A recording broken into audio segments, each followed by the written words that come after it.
সালামু আলাইকুম আম্মা। ওয়ালাইকুম আসসালাম। আজকে একটা রোমান্টিক প্রেমের কাহিনী তোমাকে বলবো।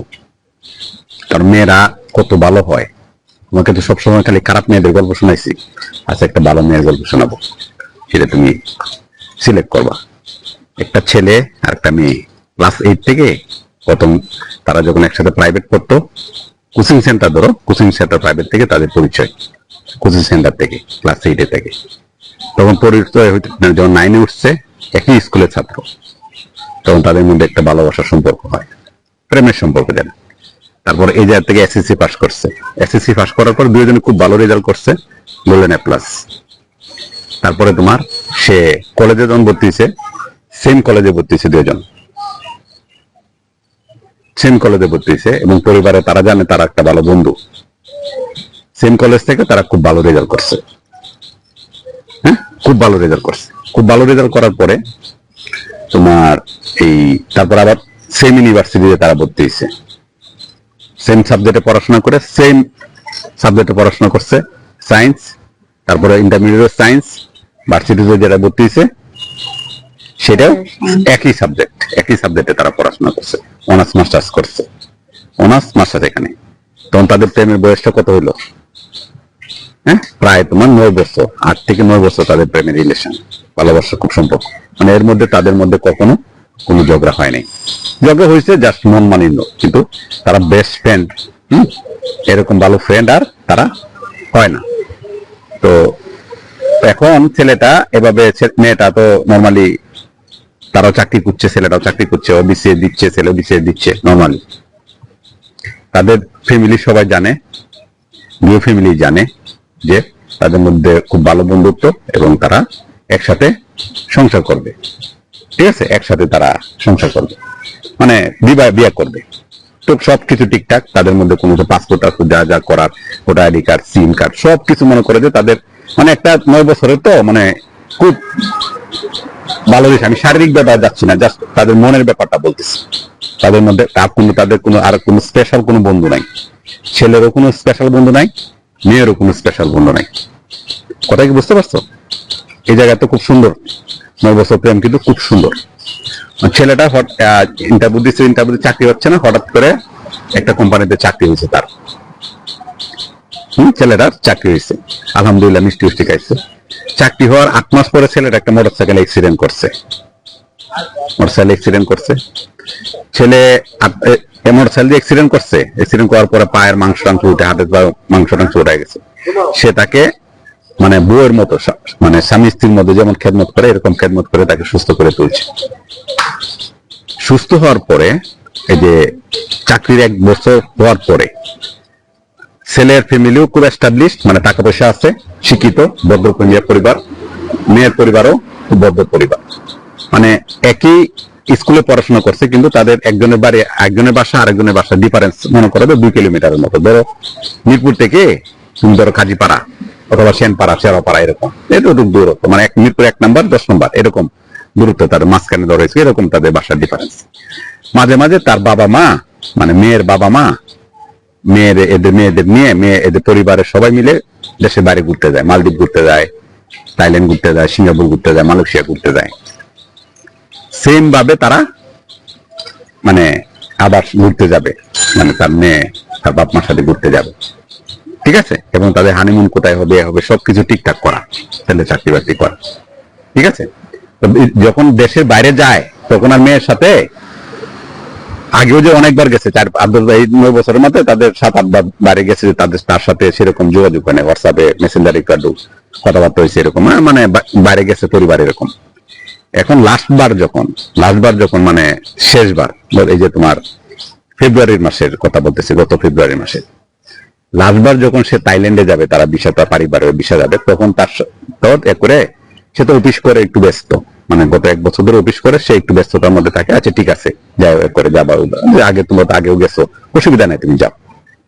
ঠিক আছে, তো ফেব্রুয়ারি মাসে যখন সে আর বাড়ি যায়, ঢাকার বাড়ি মেয়েটা যায়, যাওয়ার আগে বলে গেছে, আমার সাথে তোমার কিন্তু আমি ওই জায়গায় পৌঁছে নেট পাইলে আমি তোমাকে হোয়াটসঅ্যাপে কল দিব, তুমি তো এত হোয়াটসঅ্যাপ বাড়ি থাকলে না, তোমাকে নক দিব, তুমি করে সাবধানে খাওয়া দাওয়া করে তুমি করে। আগে নর্মালি যে ভাই হয় 9 বছরের মধ্যে যে ভাই চলছে, সেম ভাবে এর আগে যে 10 বার গেছে, সেম প্রসেসিং, সেম কিছু। ঠিক আছে, সবকিছু ওকে, ঠিক আছে। ফেব্রুয়ারি মাসে তোমার কত তারিখে যেন তারা এই এই থাইল্যান্ডে, ছেলে জানে যে থাইল্যান্ডে গেছে, তো ভালো কথা, সে এত তারিখে গেছে সবকিছু। হ্যাঁ, ছেলে আগে তো তাদের বাসায় আশেপাশে যাতায়াত করতো, চাকরি করার কারণে ছেলে আর তাদের বাসায় বেশি আসতে পারে না, কারণ সকাল বিকাল মানে সারাদিন অফিস করার পরে এটা থাকে না, শুক্রবারে বাইরে দেখা হয়, এমনি বিকালে দেখা হয়, এরকম যাতায়াত থাকেন, মানে গত 1 বছর ধরে মানে একটু গ্যাপ, মানে এদিকে তার খোঁজখবর সে একটু কম রাখতে পারে, মানে কে কি করছে না করছে। ছেলের মেয়ের সাথে তার এমন সম্পর্ক, 9 বছর প্লাস সম্পর্কের মধ্যে কখনো তার এই যে অন্য কারোর সাথে যোগাযোগ করতে হয় না, নাম শুনে এটা ঝগড়া এমন হয় না যে সে আমার ফোন ধরতেছে না, তাকে একটু ফোনটা ধরতে বলো, অথবা তুমি রাগ করছে ফোনটা একটু ধরতে বলো, অথবা এরকম কিছু হয় না যে অন্য কারোর সাথে যোগাযোগ করে তার খোঁজখবর নিবে, মানে তার এমন সন্দেহের কোনো কাজ কখনো করেনি। ঠিক আছে, তো এরকম এই কারণে সে মানে যোগাযোগ তো ভুলে গেছে, সে গেছে, ঠিক না, সে কিন্তু ভুলে গেছে। তখন এখন সে ফেব্রুয়ারি মাসে যাওয়ার পরে 8 থেকে 10 দিন পরে বলে গেছে থাইল্যান্ড গেছে, টপ ঠিকঠাক বাপ মার সাথে, যে ওই জায়গা থেকে সে SMS করছে হোয়াটসঅ্যাপে, বাবু, তার বাবু ডাকে, বাবু তুমি আমাকে মাফ করে দিও, তোমার সাথে হয়তো আমার এই জীবনে আর দেখা হবে না, করে সে মেসেজে করে দিয়া এরপরে আর কোনো রিপ্লাই দেয় না, আর কোনো মেসেজ সিন করে না, এটা দিয়ে তার শেষ। ঠিক আছে, পরে কুদ নিয়ে দেখা গেছে মেয়েটা সে আরেকটা ছেলের সাথে রিলেশন ছিল, সে বিয়ে করে কানাডা চলে গেছে আরেকটা ছেলের সাথে। ওই যে মাঝখানে যে ফেব্রুয়ারি মাসে গ্যাপ ছিল, গ্যাপের মধ্যে সে বিয়ে করছে, বিয়ে করে সে কানাডা চলে গেছে। তো কানাডা চলে গেছে সে কিভাবে জানছে, ছেলেটা যে মেয়েটা যে কানাডা চলে গেছে তাকে বিয়ে করে কেমনে জানছে, যখন বলছে যে মেসেজ দিছে যে বাবু তুমি, বাবু তোমার সাথে আমার শেষ শেষ মানে SMS, তোমার সাথে আর আমার কখনো দেখা হবে না, তুমি আমাকে মাফ করে দিও, এই কথা কোয়ার পরে সে কিন্তু মেসেজ দিচ্ছে, সে কিন্তু ফোন করে নাই। 8 দিন পরে বলছে কি হয়েছে, তাহলে তো থাইল্যান্ডে গেছে, এখানে দুর্ঘটনা ঘটছে, অথবা অসুস্থ হয়েছে, এই কারণে সে করে তাড়াতাড়ি তাদের বাসায় আসছে, বাসায় আসার পরে খোঁজখবর নিচ্ছে করছে, পরে শুনছে যে তার তো এত তারিখে বিয়ে হয়েছে, ফেব্রুয়ারি এত তারিখে বিয়ে হয়েছে, ওই ছেলের সাথে তারও 1 বছর আগে এঙ্গেজমেন্ট হয়েছিল, আংটি পরানো হয়েছিল, এই ছেলের কাছে তার পাসপোর্ট টাসপোর্ট আগে থেকে দেওয়া, ওই ছেলে কানাডার ভিসা টিসা একদম রেডি করে দিয়ে আইসা বিয়ে করে ছেলে তাকে নিয়ে চলে গেছে। কিন্তু এই যে মাঝখানে যে ছেলেটার এই যে 9 বছর ধরে যে তার রিলেশন, তার এ করার কথা মাঝখানে যে তার সাথে কথা বলা, যোগাযোগ করা, এই ছেলে একবারও বুঝতে পারে নাই যে তার সাথে সে বেইমানি করতেছে। এটা রোমান্টিক প্রেম না, জটিল প্রেম না মা। মেয়েটা দেখছো কত ভালো, সে কিন্তু তার কিছুই করে নাই, কোনো ক্ষতি করে নাই, কোনো ক্ষতি করছে, সে কি করছে থাইল্যান্ডে গিয়ে শুধু মানে থাইল্যান্ডে করে নাম্বার দেখছে, মেসেজ এই যে নাম্বারটা থাইল্যান্ডে না, নাম্বার দেখছে কানাডা, এটা দোকান থেকে সে SMS টা এভাবে করছে, করে দোকানের নাম্বারে করে সে করে SMS করে দিয়ে করে, তার পার্সোনাল নাম্বার তার দেয় নাই।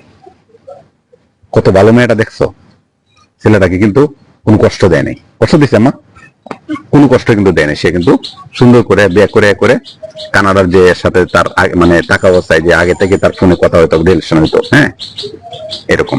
তো এই ছেলেটা এখন কি করবে, ছেলেটা এখন কি করবে বলতে পারেন, ছেলেটা করে আরেকটা ছেলেকে একটা মেয়েকে বিয়ে করে আবার লাগে, এত সহজ না, হ্যাঁ এত সহজ না, পৃথিবীটা এত সহজ না। আর মান মানসিকতা এরকম, মায়া এরকম এত জিনিসের, একটা মেয়ের দ্বারা যা সম্ভব, একটা মেয়ের দ্বারা যা সম্ভব একটা ছেলের দ্বারা তা সম্ভব না, এটা হয় না। কারণ সে সুন্দর করে আবার লিখছে, বাবু এটাই তোমার সাথে আমার শেষ মেসেজ, আমাকে তুমি মাফ করে দিও, এই কথা বলে সে কাটিয়ে দিছে। এই ছেলেটা রানিং অবস্থা তার সাথে স্বামী স্ত্রীর মতো সব আচরণ করার পরে সে ওই ছেলের সাথে একদিনে তার হয় নাই, হয়তো 2-3 বছর ধরে তার চলছে, তাকে কোনোভাবে বুঝতেই দেয়নি। ঠিক আছে, এই জন্য প্রেমটা রোমান্টিক একটা প্রেম। মেয়েটা কিন্তু খুব সৎ, সে কিন্তু জানাইছে বিয়ে করার 10-15 দিন পরে SMS করে কিন্তু জানাইছে 7 বছরের প্রেম, যে সে বলছে বাবু তুমি আমাকে মাফ করে দিও।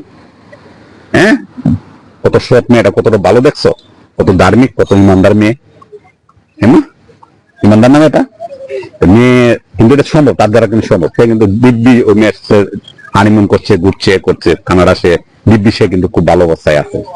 ছেলেটা কি করবে, ছেলেটা কিন্তু কিচ্ছু করার নেই।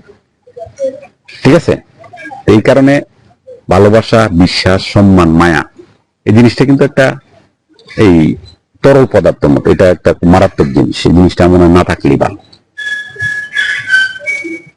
বলতে পারো যে এটা কি গল্প না, এটা গল্প না, এটা আমার খুব কাছের ছোট ভাই, মানে আমার এক বিজনেস পার্টনার ছোট ভাই।